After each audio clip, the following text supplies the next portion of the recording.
మహాదేవ శ్రీమాత్రే నమః.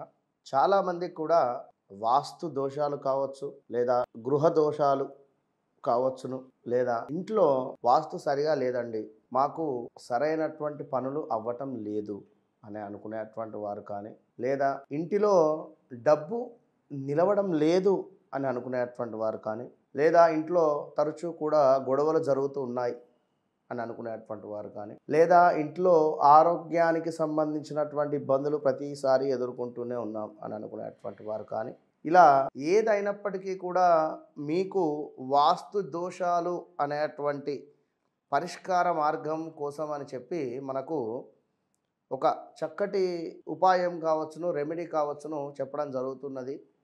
ఈరోజు ఈ యొక్క టుడే టుమారో ఛానల్లో మీకు చెప్పడం జరుగుతుంది.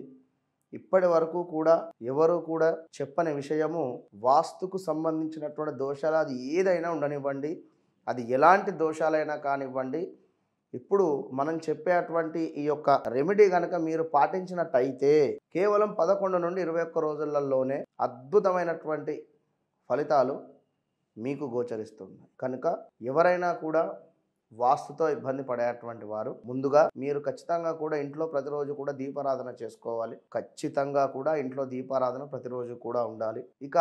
ఇక ఏటి సూతకంలో ఉండేటువంటి వారు ఎవరైనా ఉన్నట్టయితే మీరు మీ యొక్క పిల్లల చేత దీపారాధన చేయించవచ్చును. ఒక 1 మంత్ నెలమాచకము, ఒక నెల వెళ్ళిన తర్వాత ఖచ్చితంగా దీపారాధన చేయించాలి. అయితే వాస్తు దోషానికి సంబంధించి ముందుగా ఏమిటి అంటే, పరిగెడుతున్నటువంటి గుర్రపు బొమ్మలు, ఒక 4-5 గుర్రాలు కలిసి పరిగెడుతూ ఉండేటువంటివి, ఒక పిక్చర్ అంటే ఒక ఫోటోను చక్కగా కూడా మీరు నార్త్ ఫేస్లో కానీ, హాల్లో లేదా ఈస్ట్ ఫేస్లో కానీ నిర్మించుకున్నట్టయితే, అంటే మామూలుగా పెట్టుకున్నట్టయితే, ఇప్పుడు ఉదాహరణకు మనకు రోటి చూల ఉన్నట్టయితే గణపతి విగ్రహాన్ని ఏ విధంగానైతే పెట్టుకుంటామో అదేవిధంగా ఇంటిలో వాస్తు దోషానికి నార్త్ కానీ, అంటే ఉత్తరం కానీ, తూర్పు కానీ, అంటే ఈస్ట్ కానీ, ఈ సైడ్స్ గుర్రపు బొమ్మలను ఒక ఫోటో మాదిరిగా చేసుకొని గోడకు అతికించుకోండి.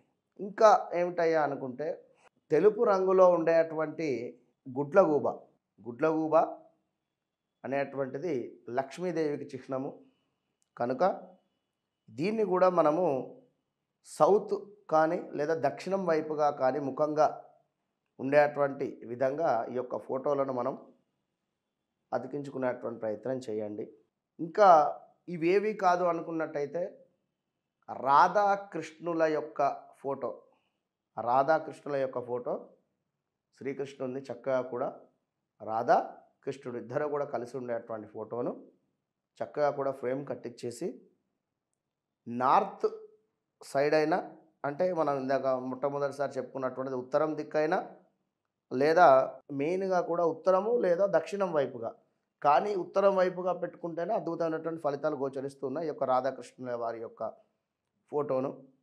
ఇక అటు పిమ్మట చూసుకున్నట్టయితే వాటర్ ఫాల్స్ అంటే పైనుండి వాటర్ పడేటువంటి పిక్చర్స్ మనకు దొరుకుతాయి. ఆ యొక్క ఫోటో నార్త్ అంటే ఉత్తర సైడ్గా కూడా పెట్టుకున్నట్టయితే మీ ఇంటిలో ఎలాంటి వాస్తు దోషాలు ఉన్నప్పటికీ ఈ విధమైనటువంటి ఇందులో మనం చెప్పినటువంటి ఈ 4 ఫోటోలలో ఏదైనా ఒక్కటి మీరు మీ కన్వీనియన్స్ తగ్గట్టుగా మీరు పెట్టుకునేటువంటి ప్రయత్నం చేసినట్టయితే ఖచ్చితంగా కూడా మంచి ఫలితం గోచరిస్తూ ఉంది. వాస్తు సంబంధిత దోషాలు ఏవిన్నా కూడా తగ్గుముఖం పట్టడానికి ఆస్కారం ఉంది. ఖచ్చితంగా కూడా ప్రేక్షకులు మీరు మనం చెప్పినటువంటి విధాన్ని ఫాలో అవ్వుకుంటూ చక్కటి మార్గంలోకి వస్తారని కోరుకుంటూ ఆల్ ద బెస్ట్. అందరికీ కూడా అమ్మవారి అనుగ్రహ ప్రాప్తిరస్తు.